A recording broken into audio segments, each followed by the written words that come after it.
Welcome back. We are live for another Monday night webinar. Tonight's all about building it bulletproof with my good buddy, Mr. Edward Pritchett. First key, you want to make sure that you understand the mindset that you need to have as a business owner. You have to be able to protect your time. If you don't have a structured schedule, then you're not bulletproofing your time. This leads to just being someone who has been a student of business and learning and understanding financial literacy. Especially for you as an insurance agent, that's going to help you with your clients. The more financially literate you are, the better you're going to be with the clients that you work with on a day-to-day basis.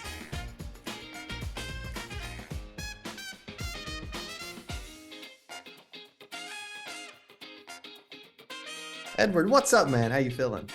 Feeling good, man. Feeling really good. I love getting to do stuff like this where we're actually talking about how, not just for the insurance industry, but how people can just take entrepreneurship, which, I mean, that's the fuel for America, right? Entrepreneurship, like, it drives this country. It's where the majority of jobs are created. And if more people knew how to really make a small business grow into a medium-sized business, grow into a large-scale enterprise, we wouldn't have this, like, only 5% of businesses make it past 5 years, you know? And so this is just a small part. There's a lot of people that are teaching about this, but I love being able to contribute to this space, and especially for insurance agents, because we need to be thinking about what we do as a business a lot sooner than we actually do. I know that was true for this guy. So, you know, I'm hoping that this is able to help some people really make a move forward in what they're doing in their insurance practice. I know it will, and I appreciate you being here. Also, you guys are jumping in, man. You guys are flying in. Look at you guys coming in, man. This is amazing. Appreciate you showing up. Step one of success is showing up. Edward shows up every single day. There may have been days back at Yale University when he didn't want to show up and go to class, which I can relate to. And ever since it, he's been showing up ever since. As you guys are jumping in, I would love for you to jump in chat. You guys know my favorite thing to do when I kick off webinars is know where you are watching from. I will do that first and I am in Springfield, Missouri.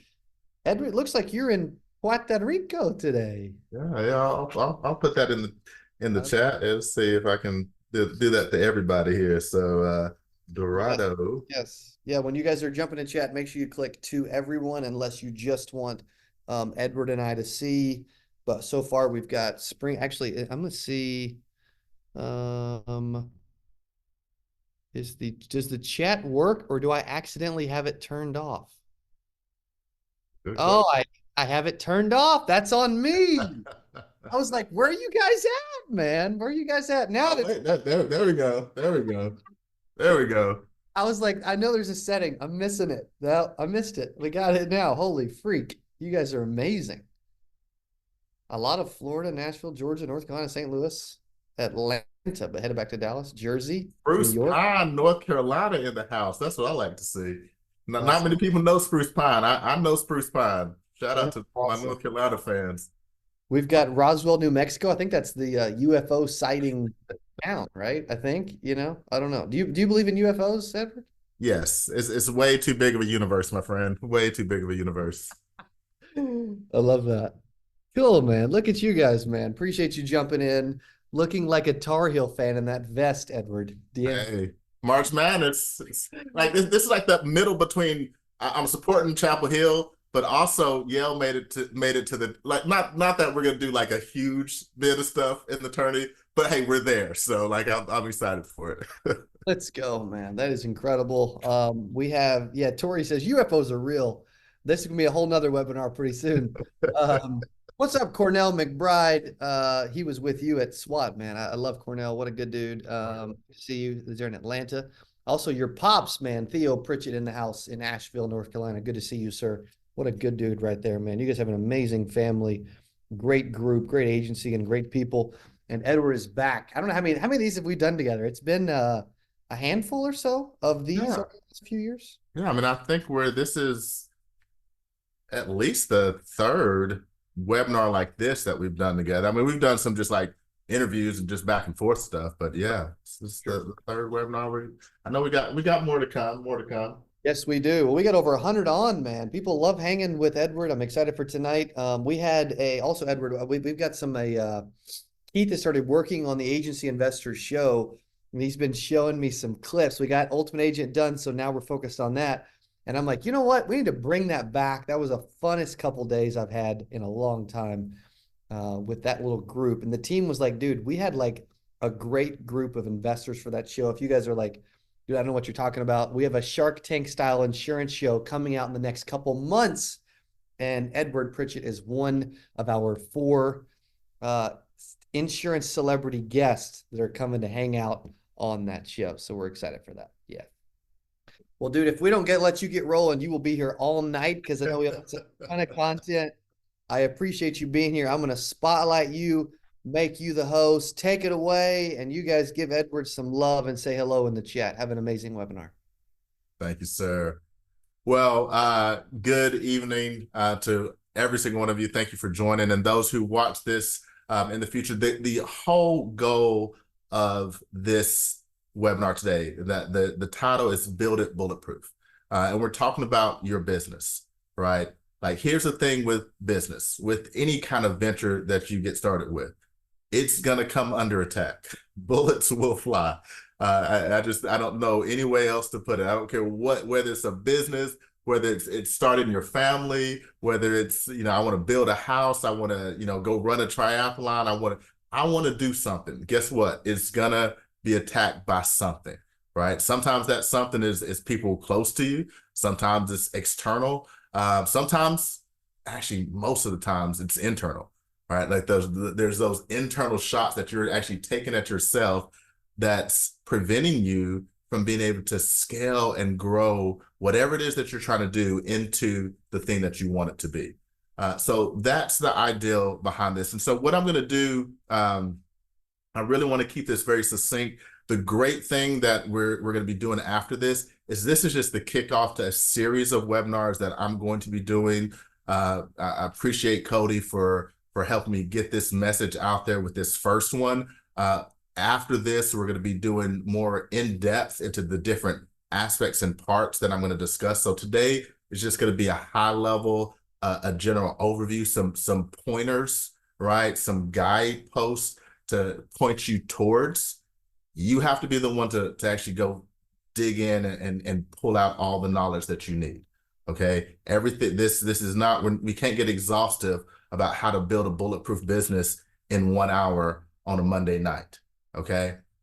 But I can point you in the right direction. And if you just commit to yourself and say, you know what, I'm going to take that tidbit of information and go dig deeper, right? Because it's not, the gold is never discovered on the surface level, right? The gold is discovered when I get down into the depths. Okay. I'm going to move a whole bunch of dirt before I can get down to the gold. And so what this is intended to do is just to be that God points to say, hey, look, here's where the gold is. I don't know if it's 5 feet down for you, 20 feet down for you, 100 feet down for you, but this is where it is. And now your job is to start digging. The other aspect of this that you're going to see is that some of you have already had some training. You've already had some mentorship. You've already been pointed in the right direction. You're already thinking in a right manner. And so it's going to come more quickly. Okay. And now here's a truth I want to share that's going to be somewhat painful for some of you. For those of you who this doesn't come quickly to, what that means is you have more to unlearn. No shame in it. It's where it is. It's like, but are you willing to fight through unlearning old habits, past ways of doing things? Because you could cling to those things. You could say, no, it's not that I have to unlearn anything. I'm smart. I've been trained by blah. Okay, then hopefully you're exactly where you want to be. And your business is exactly where you want it to be. If that's the case, you can go ahead and exit the webinar, right? I'm sharing this because that's where I see a lot of people get hung up. They won't let go of the beliefs and the what they've been taught and what granddad and dad and Uncle Joe told them, right?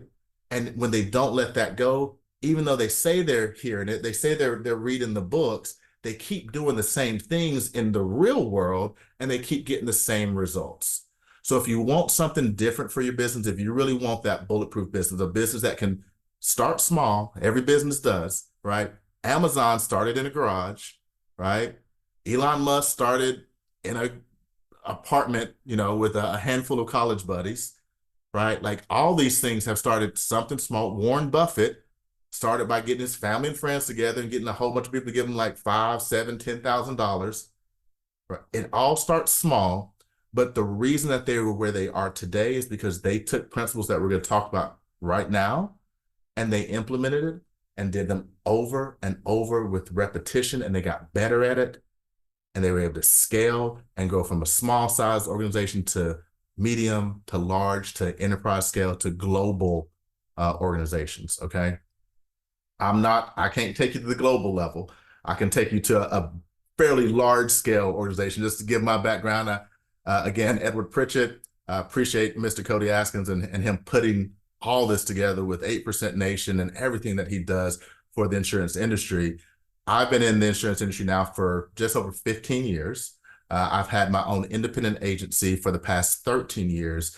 And in that time, I've gone from just being a personal producer all by my lonesome, just, going out and getting my leads, making my dials, selling, $5,000, $6,000, $7,000 a week in production, being very excited about that, to running an organization now that over the past 2 years, we did $57 million in 2022. We did $54 million last year. So over $100 million of production in the last 2 years. And this year, we're going to scare the heck out of $70 million of production, I guarantee, based off of what we're already seeing in the first quarter of this year.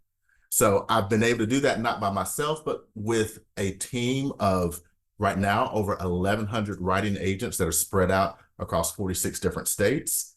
And I would say not more importantly or most importantly, but as importantly, a team of 18 staff members that allow me to be in multiple places at the same time, that allow me to make sure that people are getting helped and taken care of, that relationships are being built, that forward thinking is happening around finances, that past thinking about like what worked in the past and what didn't work is being analyzed, and we're learning from the past versus just repeating the same thing over and over again. Like those 18 individuals help me to make sure that we can continue to grow and continue to scale. And I can guarantee you over the next 2, 3, 5 years, that 18 number is going to continue to grow. Because when you're trying to build an enterprise level business, you are not going to do it alone, right? If you want to go fast, go by yourself. You go fast, right? You may not go far, but you'll go fast. But if you want to go far, and if you want to go for a long time, and if you want to go really high, you need a team, right? You need a team. And that's what we're going to talk about when it comes to this idea of building it bulletproof. So I'm going to share a slideshow just so that you can see some things, maybe jot it down. I'm going to save just a little bit of time for some questions via chat. All right. So you'll have to kind of type in your question, maybe have 5, 7 minutes here at the end for some questions that pertain to what I'm covering today.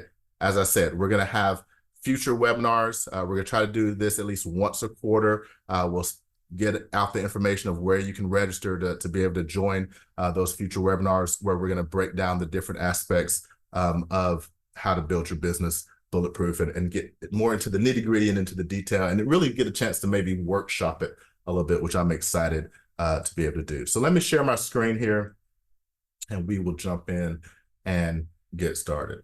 So I believe you should be able to see my screen right now if I'm pretty good at technology. So here's the thing. There are keys, right? There's keys to everything. There's keys that unlock doors. And if you don't have the right key, I don't care how hard you push it in, I don't care how hard you twist it, it's not going to open the door. You're just going to break the key, okay? And so these are the keys that help you build a bulletproof business. They're not all the keys, okay? But the ones that I think are most crucial right in the beginning to help you get started in a way that will lead to long-term success and help you to weather the storms that are going to happen.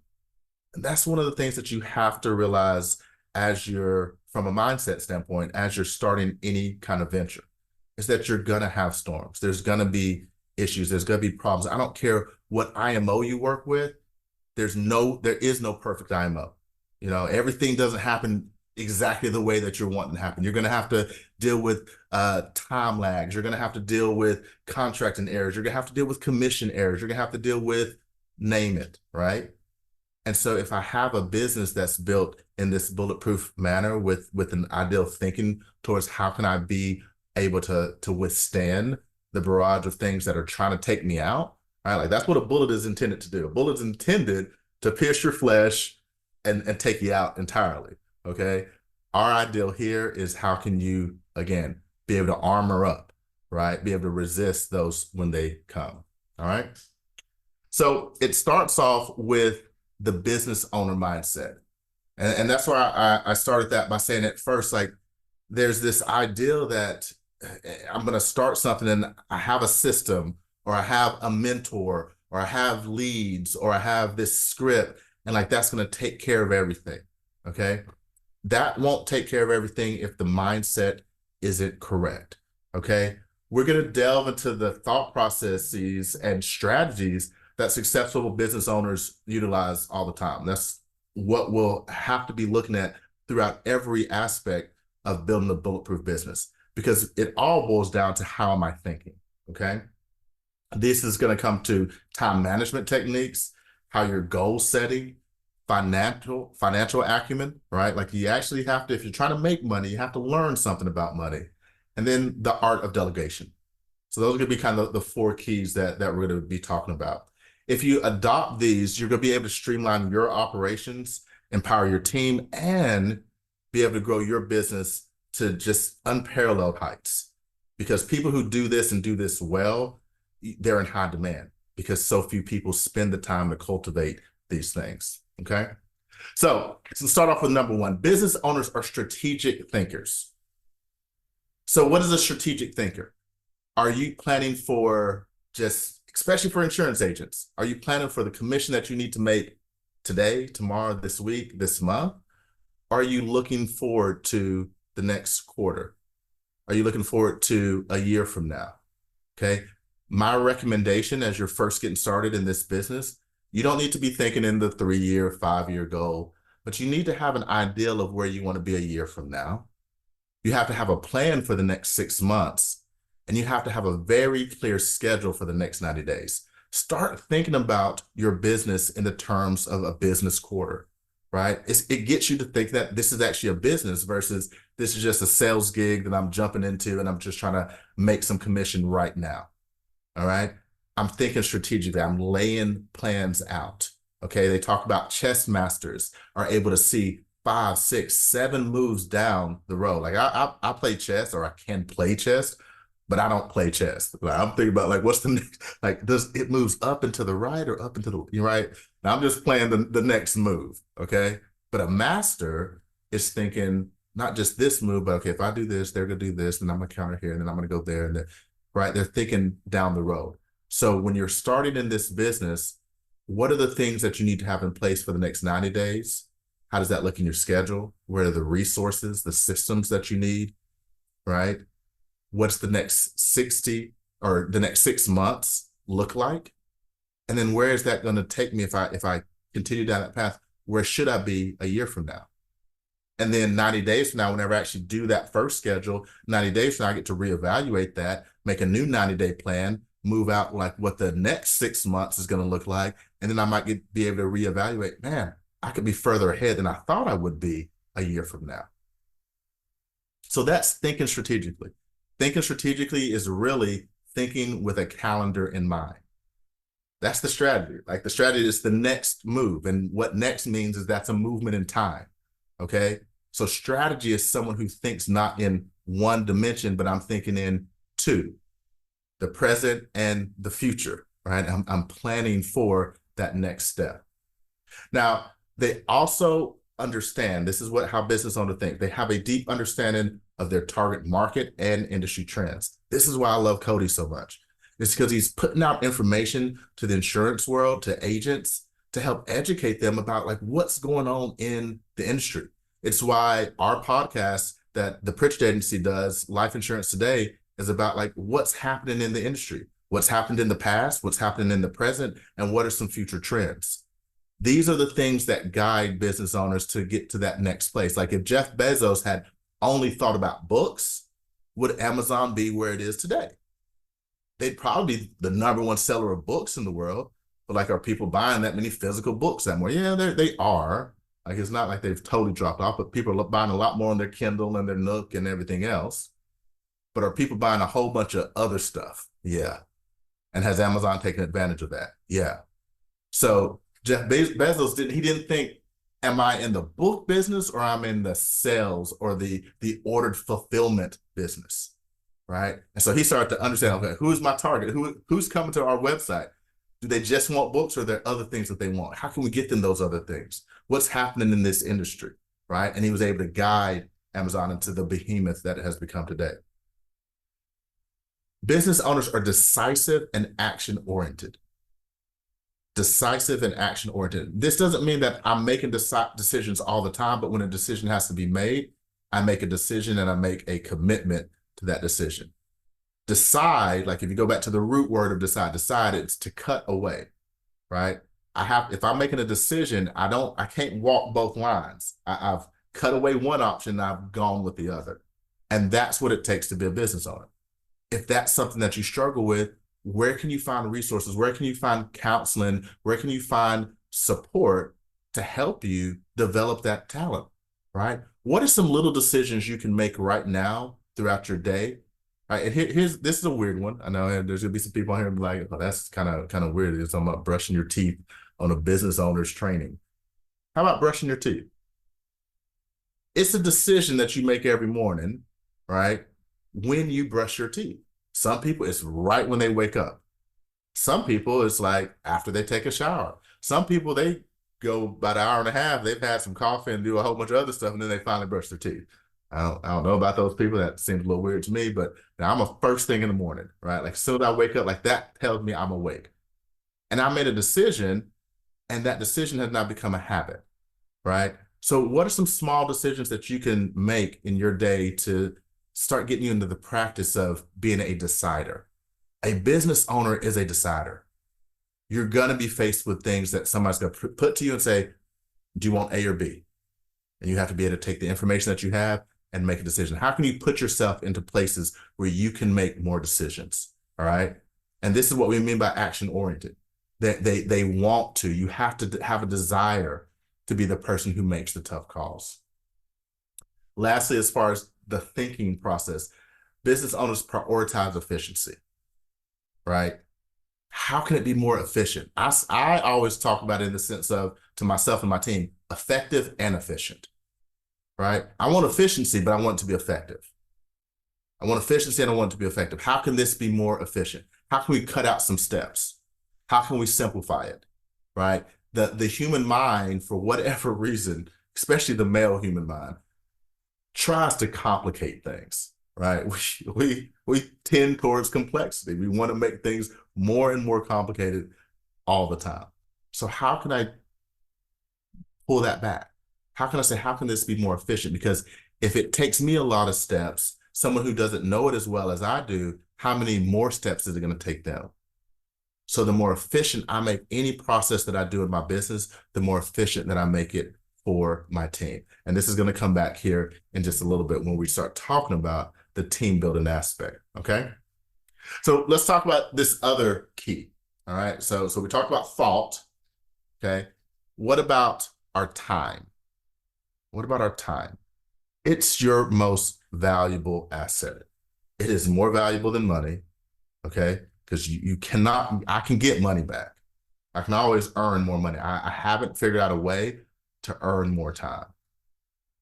So the time that I have is extremely valuable, and I have to look at how I can protect that, but being very diligent with their schedule. I've never met a successful person that is not diligent with their schedule.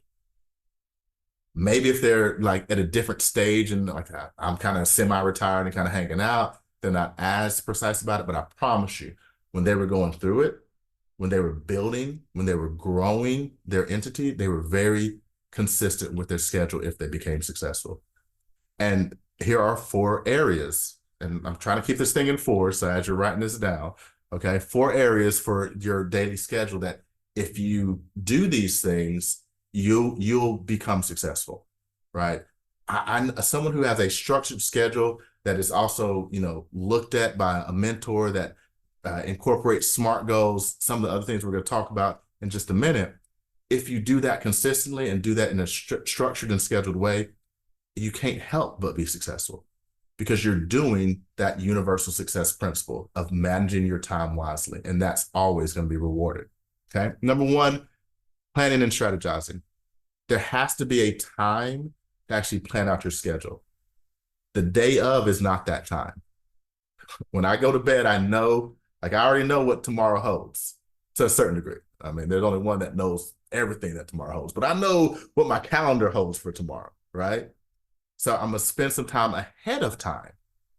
So in my calendar, I have some structured time for planning out my week and make sure everything is lined up correctly. Okay, moving things around when need be. Core tasks. What are those core things, right? We call these income producing activities. Income producing activities. If I'm a small business owner getting started, I need to have a whole bunch of income producing activities on my calendar. So what are those core things that are going to be on my calendar that are going to generate revenue or propel my business to grow? I want to have more of that on my calendar than just about anything else. Communication. This thing right here goes off all the time, but there's only certain times that I can actually answer it. Because if I'm always answering anytime that it rings, vibrate, that most of the time my phone is not on vibrate or ring. My wife doesn't like that all the time. We're working on it. I'm trying to figure out like how to just only hers vibrates, only hers rings. But if I'm always being bombarded by this and always, that urgency addiction starts to happen, then all the other things that are supposed to be happening for my business don't get an opportunity to happen. Okay. So there is time for team meetings. There's time for email responding. Okay. I typically respond to emails twice a day. There are 2 times in the day. There's that mid-morning after I've got my first priority things done in the morning. There's that mid-morning time to respond to emails from the day before and the first morning emails. And then right before I'm wrapping up my day. Learning and development. If you're not having that in your schedule, if you don't have time, I talk about with my agents that if you don't have about an hour a day of sales training and an hour a day of system and tools training, which includes products, product knowledge, different types of solutions, like if you're learning about infinite banking or annuities or retirement planning or whatever it might be. But a couple of hours a day, right? And that still leaves me 6 or 7 hours a day to work on core tasks and have a little bit of time for communication, right? But if I don't have that in my calendar on a regular basis, then I'm going to stagnate. And we know what we do with stagnant water. We throw it out, right? All right. Hopefully you don't have stagnant water just hanging out around your house. Like stagnant water gets moved, gets pushed aside because stagnant water is where stuff goes to die. So if I only know what I knew when I got started, I would never get past where I was when I started. If I only knew what I knew when I got started, I'll never move past where I was when I got started. So what are you doing to consistently work on that learning and development piece? And this is personal learning and development. So just personal growth, right? Becoming a better leader, becoming a better person. There's, physical learning and development. Like what are you doing for your body to improve and to get better, to know yourself better? Your sales skills, what are you doing to learn how to sell better? The products that you sell, the systems, the tools that you use, right? All the stuff that's happening with technology, how do you keep up with it? By having this in your daily schedule. So we got daily schedule locked down as another key. Our schedule is done. We're prioritizing it. We're getting it done ahead of time. Now, what can I do next? Now this is, okay, what am I going to set for income goals? We're all building businesses here, whether you're just wanting to be just a solopreneur, personal production, that's all you're going to do. You still have to have a goal if you want to hit something, or you want to build an agency that's doing 10, 25 million, 50 million, 100 million, $250 million a year, right? There are people out there that are doing that. And if they can do it, guess what? You do the things that they do, you can as well. And every single one of them has set some type of goal to get to where they are. And I love the SMART goal uh, analogy, or the acronym, right? Specific. So the S in SMART, specific goal, like it has to be very specific. It's not just like I want to have a large insurance agency. That's not a specific goal. Okay. How many people are in that agency? What's the volume? How much production do you place every single month? What's your persistency? How much do you earn in renewals? Like I want to get as specific as I can with the goal that I have. Okay. If I'm trying to if the goal is I want to make, and I hear this one all the time, I want to make $100,000 this year. Okay, great. That's a good goal. Now let's get specific. How am I going to make 100,000? Is it $100,000 in commission? Is it $100,000 in advanced commission? Is it $100,000 with 50% coming from life insurance and 50% coming from Medicare? How is that income going to be generated? This is what we mean when we're saying specific goals. You have to give that specificity, that clarity. Brendan Bouchard talks about it all the time. Clarity is the number one habit of a highly successful person. So if I'm not going to be clear, then I'm not going to be able to have that strong goal. Measurable. This one's pretty easy. Most people understand what it means by measurable, right? Like, how do you measure your goal? How are you tracking that goal? That's the part that they don't do. Like, they know how to measure it, but then they're not tracking it over time.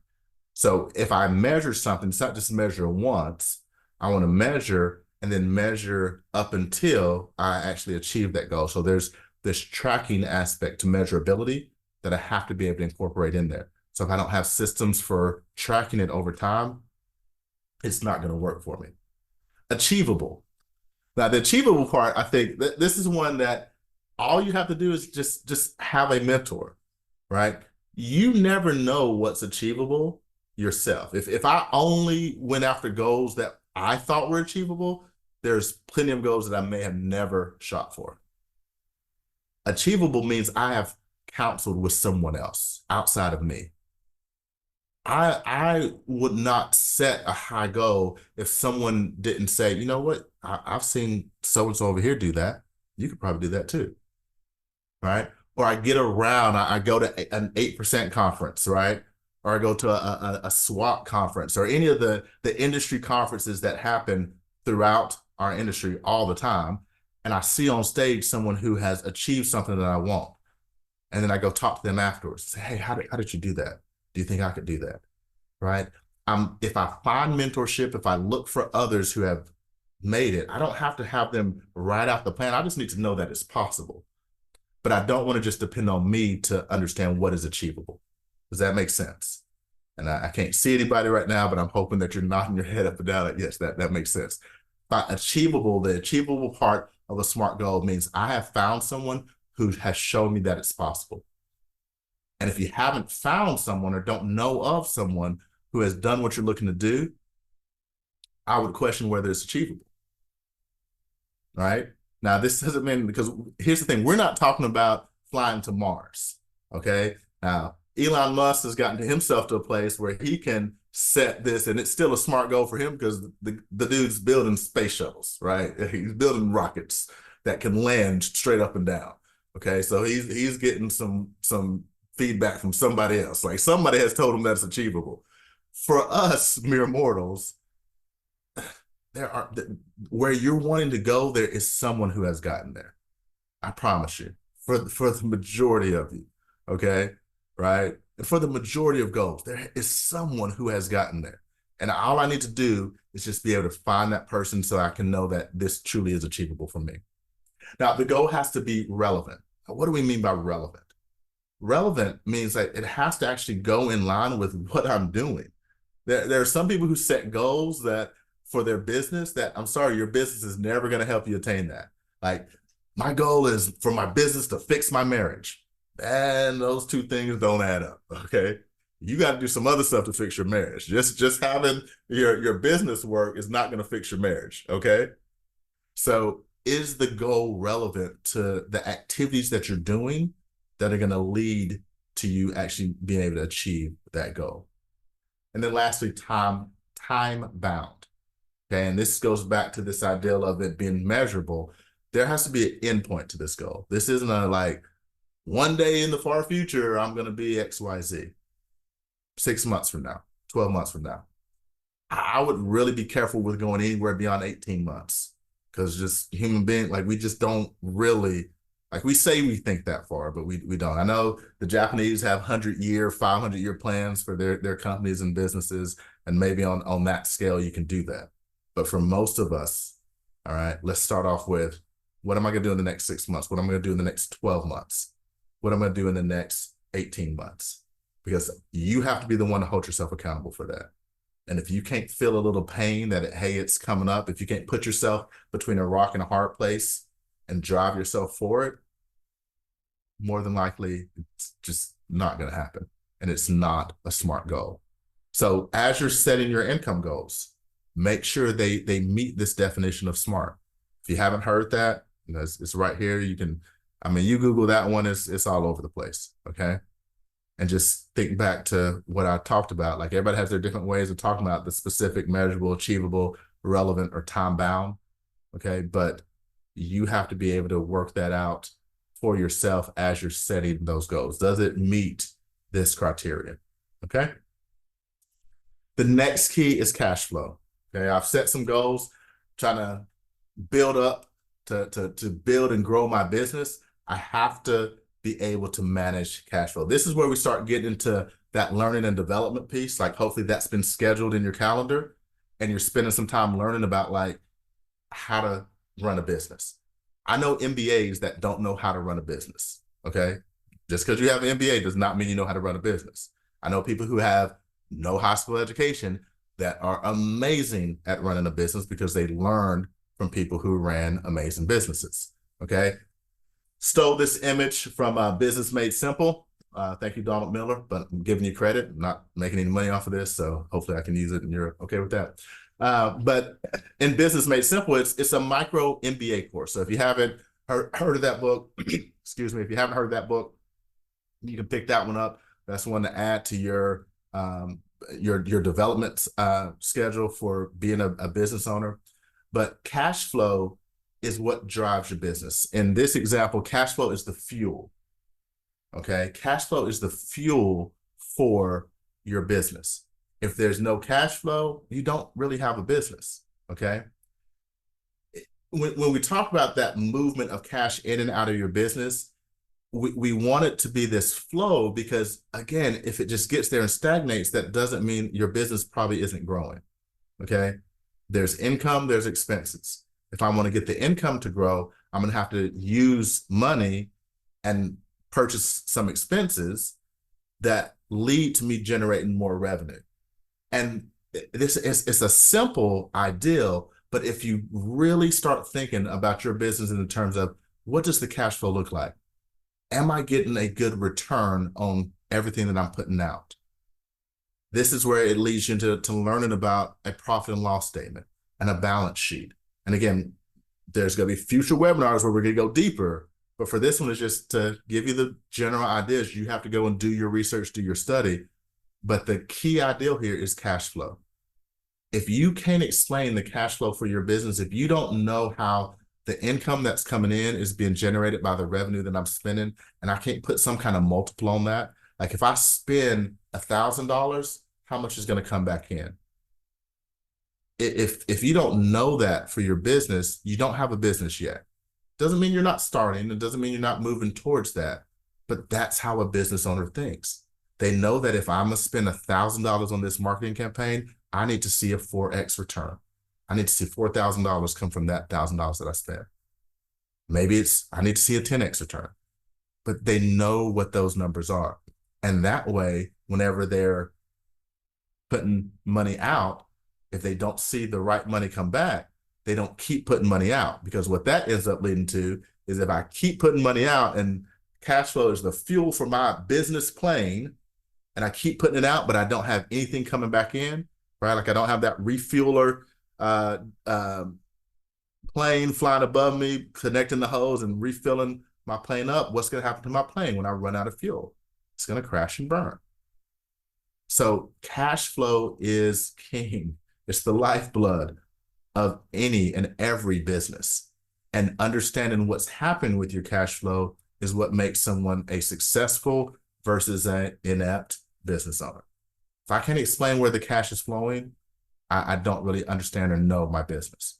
So spend some time just getting to know and understanding what that means for your business, delving into books and knowledge around that ideal. And then this is where this ideal of financial literacy comes into play. If I'm a business owner, I have to be able to actually understand finance just a little bit. You don't have to be a Wall Street whiz kid. Okay, that's not what we're saying. But I need to understand principles of business. Now, here's the thing. If I only want a small business and just want to be a solopreneur, I want to stay in the, as Robert Kiyosaki talks about, I'm going to stay in the self-employed quadrant. If that's all that you're wanting, then you don't have to go too deep into the financial literacy. No, you just have to be able to manage your business, make sure it's profitable and that you can pay yourself enough to meet the needs that you have. But if you're wanting to scale, if you're wanting to grow, if you're wanting to build something that produces on multiples of what you're putting into, then that's where financial literacy comes in. So I've already mentioned business made simple, but you need to be looking for tools. You need to be looking for resources, books. If you're in debt, right? If you have debt, what are you using to help yourself get out? I can remember back to 2012, 2013. I don't agree with everything Dave Ramsey says, but when it comes to how to get out of debt using the debt snowball, I'm spot on. That's how I got out of debt the first time, right? Then made some mistakes and then had to do it another time, right? So it's learning these things in order to be able to really manage a business and grow it and be a good steward of that financial resource, that cash flow that's going to drive and make your business thrive. And this last bullet point I want to mention down here too, you can have two checking accounts. I know there's some funny jokes out there, like you can have two and a savings account, right? You can have two checking accounts, and you have to have two checking accounts. If you're going to build a business, you have business expenses and you have personal expenses, okay? As soon as you can get to where you don't see business revenue as your personal income, you can actually start building a business. The longer you see all those commissions coming in, especially if you're getting override commissions because you have an agency, the more you see that as your income, and that's just what you live your life off of, the longer you go without having a business. And eventually it will fail. It will collapse on itself because the business needs cash flow. The business needs that lifeblood for it to thrive, for it to keep going, okay? So these two, between cash flow and just general financial literacy, spend some time during your personal development time, during that scheduled time, to really work on and learn these things to help you get better. And you don't have to be, again, you don't have to know it all overnight, but you got to start somewhere. The last thing that I want to talk about as far as the key is something I'm working on and I'm developing, kind of bouncing off in my head. I'm going to switch up this next slide I'm going to show. There's probably some of you purists out there that will be like, that's just wrong, and I don't believe it, and this and the other. But I'm going to show you a hierarchies chart. And, I used to have this ideal of here's what a business hierarchy is. It's the CEO, the owner, and then, all these people underneath them. And that's how most businesses have traditionally worked and operated. But I'm starting to come to this realization that a business is less of this hierarchical structure and more of a nexus, okay? And a nexus, when you think about it, it's like a neural net. A nexus is this point, okay, that is cross-connected by so many different connection points. And all of it, when it's working smoothly, funnels information to the right spot, okay? And I'm starting to see the CEO or the visionary of a business as more of this nexus, this point in the nexus, really, not the nexus, but a point in the nexus. And that person, he or she, is connected to the entire organization. And especially for we as small business owners, when you first start your business, you are every point in the hierarchical table, right? Like you're the janitor, you're the financial officer, the COO, the CEO, chief marketing officer, chief strategy, like you're all of them, right? And the only way I'm going to be able to grow it and do more is when I can start splitting off parts of what I do and let others help me, but it still all has to flow and function and revolve through that point within the nexus.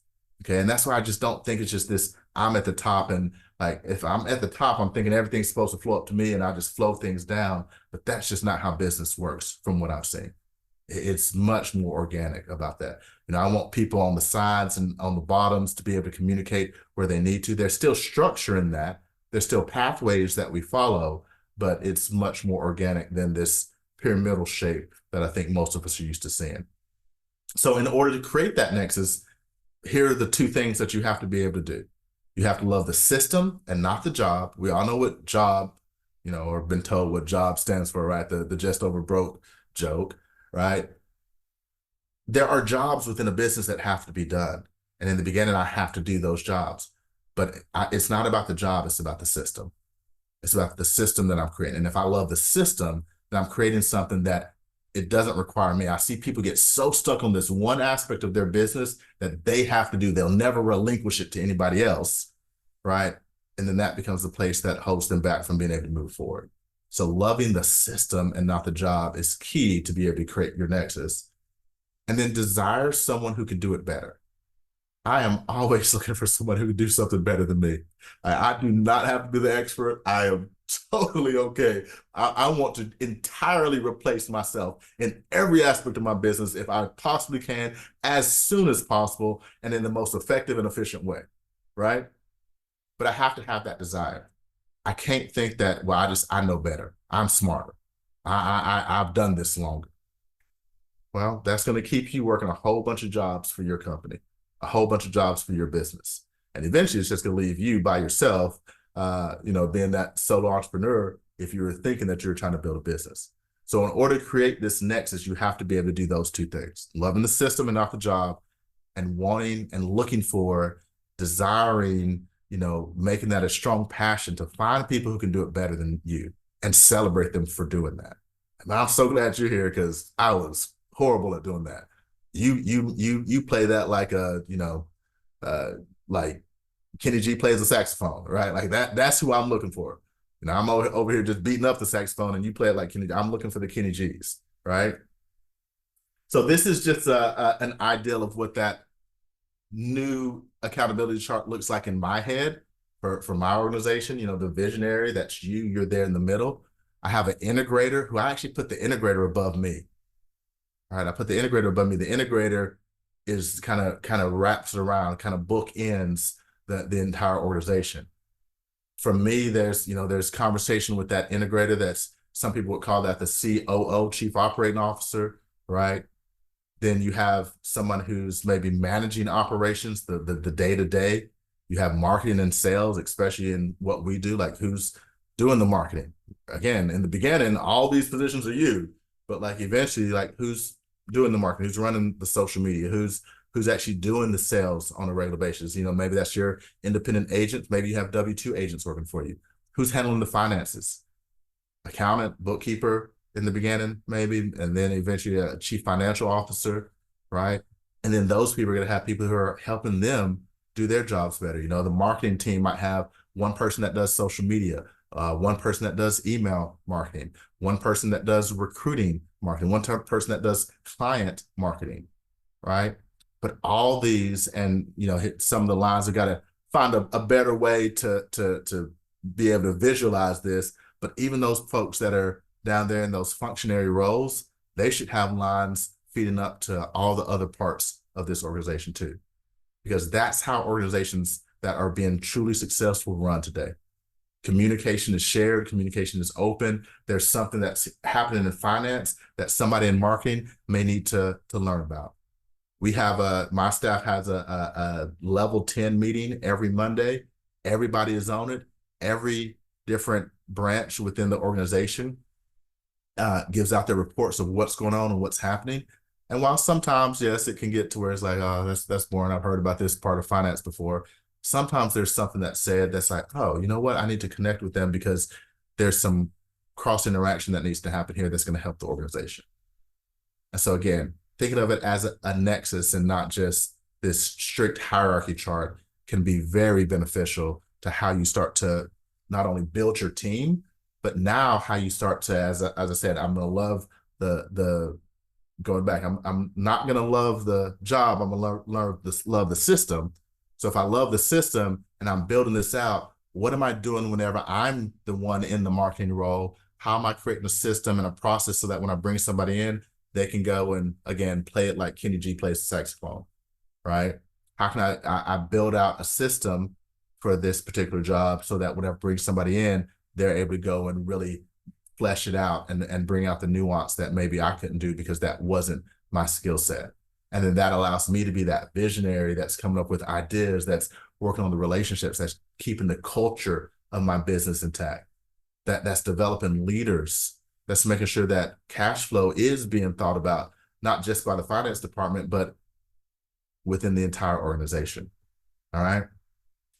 So to kind of recap, like going back over this, if we were to say, okay, what are those key things? Okay. And let me stop the share here for a second. What are those key things that as I'm building my business, I'm going to be able to really make sure that it's going to take me to that next level? And these are the things, like I said, these are waypoints. These are paths that I'm wanting to point you to. And so just to go back over them real quick, first key, you want to make sure that you understand the mindset that you need to have as a business owner. And if you're unsure of what that mindset looks like, refer back to the notes from this, or again, find a mentor and a business owner who has been successful and say, how do you think about these things? Okay. So mindset is number one. Time is number two. You have to be able to protect your time. If you don't have a structured schedule, then you're not bulletproofing your time. Okay. Your schedule should be set ahead of time, right? Not the day of. You're late. Okay. Income goals, they have to be SMART. Specific, measurable, achievable, relevant, and time-bound goals. You have to have those. If you don't have that as your goal, then it's just not going to happen. You have to understand cash flow. This leads to just being someone who has been a student of business and learning and understanding financial literacy. Especially for you as an insurance agent, that's going to help you with your clients. The more financially literate you are, the better you're going to be with the clients that you work with on a day-to-day basis. And lastly, if you're wanting to be able to expand out of your business being just you, right? You're the end all be all of your business. If you want to expand out of that, then you have to look at what is that overall hierarchy that you have. How are you structuring it? And for me, that's how am I building my nexus? Right? How am I building that interconnected web of people that's going to take our business and just expand it out, expand it out, expand it out, and make it a nexus? And this is why I like the nexus idea. This is what makes it bulletproof, right? You can take out a small link in the overall World Wide Web, but you take out one link and it just gets rerouted and gets there, maybe a little bit slower, but it still gets there. Right? Like it's hard to take down an entire nexus. A hierarchy, I just shoot the person at the top of the hierarchy and then I can destroy the hierarchy, right? If I want it to be bulletproof, I want to build it in that nexus way. All right. So I'm going to open it up. If you do have any questions, I'll maybe just answer a handful. Let me share one more slide about what's coming up next. But if you do have any questions right now, throw those into the chat and I'll come back after I share this. So this is what we're doing next. If you want to, you can get your phones out, scan that QR code right there. If you want updates from myself and my organization.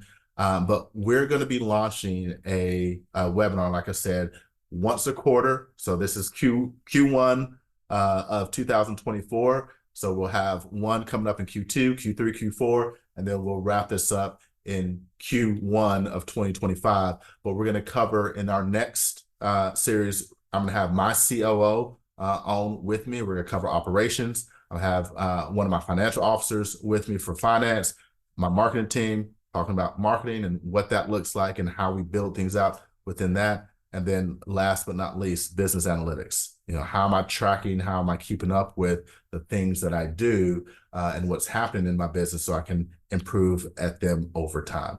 So these are the 4 upcoming webinars. If you, again, scan that QR code, register for the updates there, you'll be able to get an invite to join that. You can register there. And then, right before those webinars happen, you'll be getting a notification of dates, times, the links for the Zoom, and you'll be able to join us. And I'm really doing this primarily because I see in the insurance industry, we just don't treat our businesses like businesses.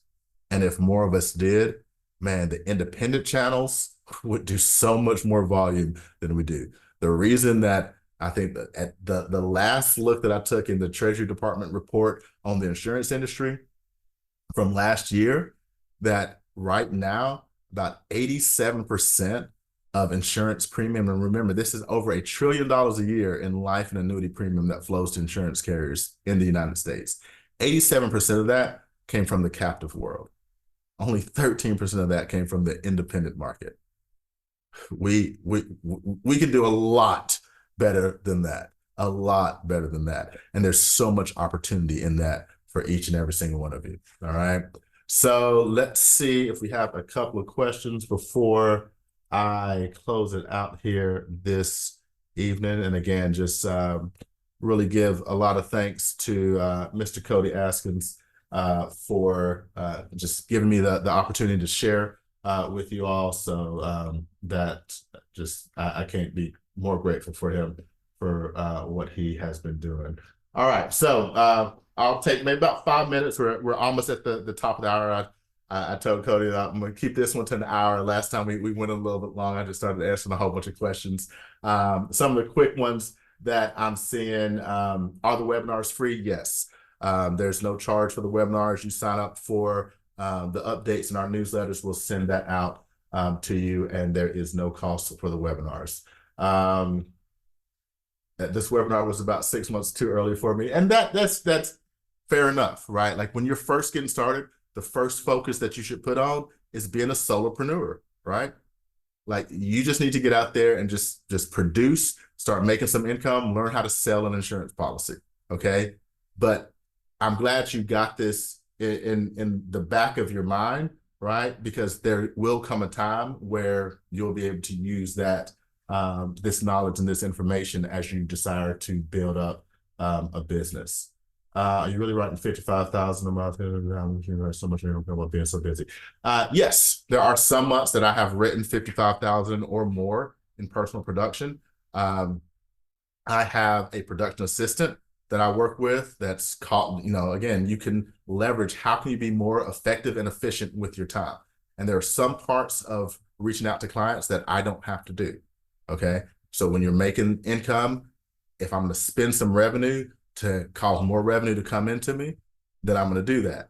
And so if I can have appointments that are set up for me, I can spend some very specific time talking with clients about things that I already know that they're looking for. And then we come to a conclusion. We fill out an instant decision app. Most of the business that my organization writes is simplified issue, instant decision. We use fully underwritten IUL, participating whole life stuff for our more advanced cases. And that's the other thing that drives the volume that I do is like on a regular basis, I do, $1.5 to $2 million worth of annuities in a given month, as well as some very large target premium IULs and participating whole lives. And so I'll probably spend in a given week anywhere from 15 to 18 hours a week on personal production. And the rest of my time is devoted to agency building and running the other companies that I have currently. Let's see. What if person so the question here, what if a person's IMO is so dedicated to their system and not open to anything outside the company when it comes to leads, training, and company model? What I would say is if you are truly in an independent marketing organization, right, you're 1099, there's legal flexibility for you, right? So I'm not telling anybody, if you love what your IMO is doing, you love certain aspects of it, having those conversations with a fellow business owner and talking with them about, hey, here's what I'm looking to do. I want to commit to the system. What I tell my agents as they join my organization is learn our system and get results within our system, then go and innovate to your heart's content, right? But if you can't show your business partner that you get and you're getting results from what they've already, if they're getting results and they've already proven that their system works, then you can't really question that until you're getting results from what they're doing. Now, once I'm getting results from the system that has been proven, and that depends, like, is the system proven, right? Like, are you seeing people getting results and can you duplicate what they do? If you're able to do that, now you get to have the leverage to be able to say, okay, now I want to be able to innovate a couple of things. I want to be able to try this, to try that. As long as it works within that model, I haven't seen many IMOs that aren't open to helping their people who are getting results do exactly that. Go out and innovate to help and grow the company. Do you have trainings we can sign? Yeah, the trainings, like I said, if you, I'll put that QR code up before we wrap up here, but you can sign up for additional trainings.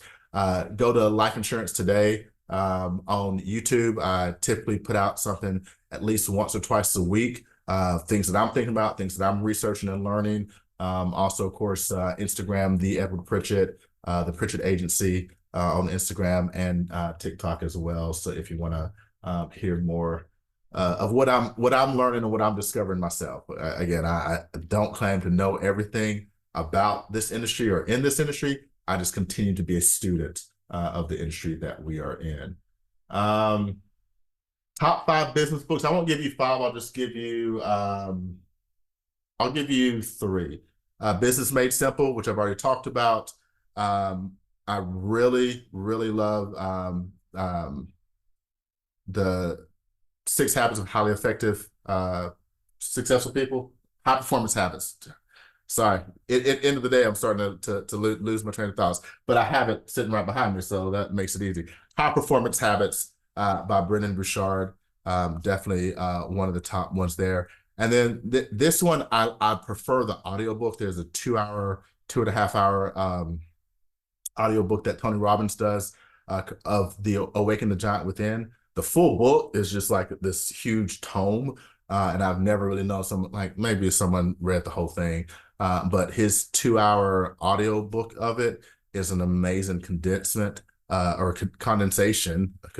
Condensation even sounds kind of worse, but he condenses down the whole Awaken the Giant Within into something very digestible and actionable. So that's one that I don't recommend a lot of books from an audio standpoint. I really like to read my books, but that would be one that those would be 3 that I would recommend. Mentors, like this ideal of paying for a mentor. Like I've had people approach me and say, hey, look, I'll pay you to mentor me. I hate to say it, but like there's not really enough money. Well, okay, no, I won't say that. Not that there's not enough money, but like the people who need that mentorship are not in a position to pay the amount of money for, hours of mentorship. Mentorship is really finding someone to follow. It doesn't have to necessarily mean that you're having one-on-one conversations with them all the time, that they're checking everything that you're doing. Like accountability partners don't have to be mentors, okay? Mentors are people who you're looking at and can have visibility in the things that they do in order to win, and that you're able to then copy those things. Now, it is great when that mentor is maybe in your organization and you can get on the phone and bounce some things off or say, hey, this is what I'm doing. Do you see anything wrong with that? But like, that's what a real mentor, like I consider Tony Robbins a mentor of mine. I've never met Tony Robbins. I only listened to him, but he's a mentor. Like I see what he's doing. I see how he's built his businesses and organizations. I do a lot of research and I pattern a lot of the things that I do after him. Right. John Maxwell is a mentor who luckily I have had the chance to actually meet and to be able to pick up the phone and say, hey, John, great to talk to you, like once. But he's still a mentor to me in leadership. Right. And I'm learning and growing from that relationship, even if it is at a distance. So I don't think you necessarily have to pay someone for mentorship. It's about how you view and see them. And are you willing to commit to letting their life be a mentorship guide for you? Now, then on the other side of that, you still do need to find those people who on a regular basis that can hold you accountable to what the decisions that you make and to what you say you're going to do. So looking for accountability partners, whether that's within your organization, a partner or just a friend who's in the same business and you can hold each other accountable. That's the other thing that will help finding a mentor, whether it's a near mentor or a mentor at a distance. That's what will help make that mentorship relationship that much stronger. Okay. What can you do on a budget for leads? Alonzo, I'll say on lead budgets, that's going to be, get with the group that you're working with, see what they have and really kind of talk about, one, what can you spend? And then whatever it is that you can spend, it's like, how hard are you going to go to work on those leads? I always encourage people, if I can't spend a lot and I have to get aged leads or older leads, make sure you're doing some sales training, right? I recommend NEPQ, Jeremy Miner, amazing sales trainer that he has available. But you have to be able to get the most leverage because most people don't start off having been trained in sales. So spend some time doing some sales training before you just dive into your leads, right? Like work on your business so that you can work in your business. And then to kind of develop that leads budget over time. I mean, I know agents who spend $10,000 a month on leads. I know agents who spend $2,000 and get similar results. Really good agents who spend a lot more on leads have more opportunities and typically close a lot more. How can a captive agent take advantage of this information to build a true business? I mean, that's the thing. Like if I was a captive agent for 2 years, and as hard as I work for that captive organization, I'm not bad-mouthing captive organizations. I think they do an amazing job in many ways. It's why so much volume flows through them. And it's a great career path for many people in the insurance world. You're never going to fully own your business as a captive agent, right? Even your book of business when you retire, yeah, contractually, they are supposed to give you the renewals and this, that, and the other, but could that change while you're in retirement? Yes, because it's not technically yours. Even ours, as independent agents, we are bound by contracts too, and those contracts can change as well.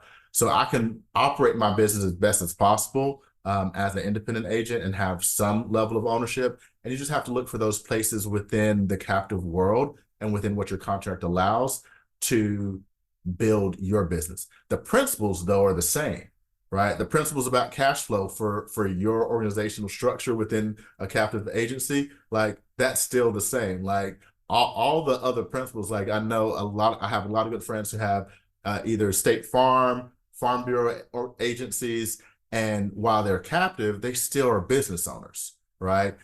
They just have a little bit more constriction around the contracts that they have with their carriers to what they can and can't do. So you can use all these principles whether you're captive or independent. It's just a matter of thinking, how does it work for me based off of my contract? So yeah, I think that's about it. This recording will be available after this. You'll be able to receive it either by, and let me go back and share that QR code one last time as we wrap up. But here's the QR code. You can sign up and follow for updates. I know Cody will be sharing this through his social media platforms. We'll be sharing it on ours. We'll make it available. All I'll ask you to do, as we share, as we put stuff out, like it, share it with someone. Like, again, I really am in this. Like, I want to see more people be more successful in this industry, right? There's just so much income to be made. There's so many families that we can help by doing what we do, right? There's so much more education about financial health and financial awareness that we are the people who can bring that to the masses. And so we need more successful insurance agents, health, life, P&C, and I know this information will be beneficial. So if you know other agents, guys, I'm not doing this to promote me. Like you don't need to work with me. You don't need to do anything. You just need to go out and be successful. And if this can help you or help someone that you know be successful, and I know this applies to other businesses as well. So share this information. Let somebody else know. Just, like they don't have to watch the whole thing. Like watch 5 minutes or something. I don't know. But like do that, and I'll be definitely grateful, because I know the more that I've found that I have been able to give, not just in this industry, but in general, the more that I continue to receive. So I appreciate you all for being on. Thanks for the comments. Thanks for all the love. Again, thank you to Mr. Cody Askin, his beautiful wife, for what they do to enable something like this to happen. Share this, like it whenever we put it out there on social media, and I look forward to seeing many of you on our deep dive webinars, the 4 webinars that we have coming up over the next 4 quarters. Sign up. I don't know if we're going to be able to have it open to everybody in the world. We'll see how many people sign up. But I really want to make those into very much workshop type environments where we can kind of share and talk and have a conversation. So again, appreciate it. Have a great rest of your Monday night or evening. Have a fantastic week. Thanks, guys.